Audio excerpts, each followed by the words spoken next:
ครับก็สบายดีเนาะวันนี้ก็จะเป็นคลิป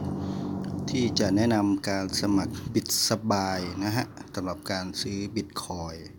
ผมจะลองสมัครให้ดูนะครับก็เข้าที่เว็บไซต์ bitsby.com ก็ตัวนี้ก็จะเป็นการซื้อบิตคอยโดยใช้เงินกีบนะบิตสมัครเข้ามานะครับก็เราก็รีจิสเตอร์ก่อนก็ตรงที่เป็นรูปคนแล้วมีเครื่องหมายบวกนะครับโอเคสมัครก็เราก็ใส่เลยนะครับใส่ชื่อผู้ใช้งานนะฮะแล้วก็อีเมลนะครับที่เราจะต้องการใช้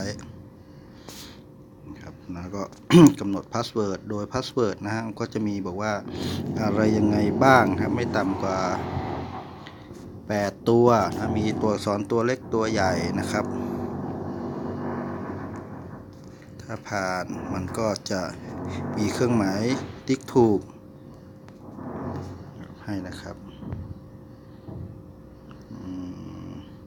ต้องมี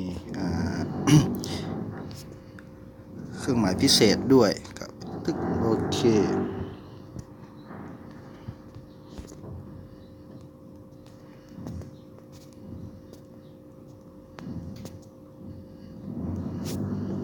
เสร็จแล้วเราก็ติ๊กตรงที่ I am not robot นะครับติ๊กถูกโอเคแล้วก็กดค่อยยอมรับเงื่อนไขนะครับติ๊กด้วยแล้วถึงจะกดสมัครโอเคสมัครเสร็จแล้วนะครับมันก็จะมีข้อความว่า ไปเช็คที่นะครับอีเมลนะครับถ้าไม่เจอก็ไปอยู่ในถังขยะของอีเมลนะครับก็ลองดูนะครับรอสักครู่นะครับมีเมลเข้ามาไหมโอเคเมลเข้ามาแล้วนะครับ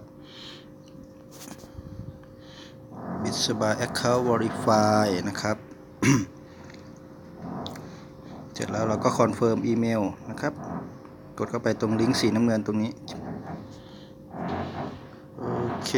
นะแค่นี้ก็จะเป็นคอนเฟิร์มอีเมล success นะครับ welcome to bitsby แล้วงั้นเราก็ลองไป sign in ดูนะครับลองล็อกอินเข้าไปนะครับโอเคก็ใส่ชื่อผู้ใช้นะครับรหัสผ่านที่เราสมัครไว้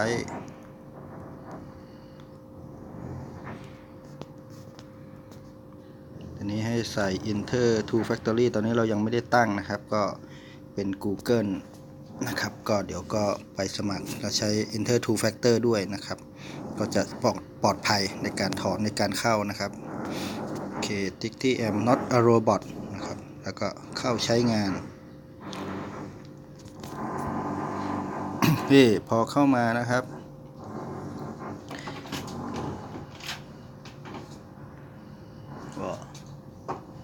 พอเข้ามานะครับก็ต้อง verify account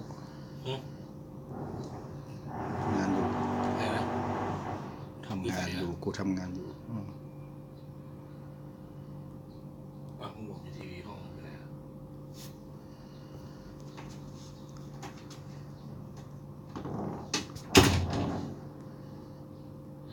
โอเคเราก็รอดูนะครับเรื่องการซื้อขายนะครับ ตอนนี้ล่าสุดอยู่ที่33ราคาบิตคอยนะครับต่อ1เหรียญนะครับเป็นเงินกีบ33,400,000กีบต่อ1บิตคอยนะครับตอนนี้ต้อง verify นะครับ account นะครับเดี๋ยวเราจะไปดูในวิดีโอต่อไปว่า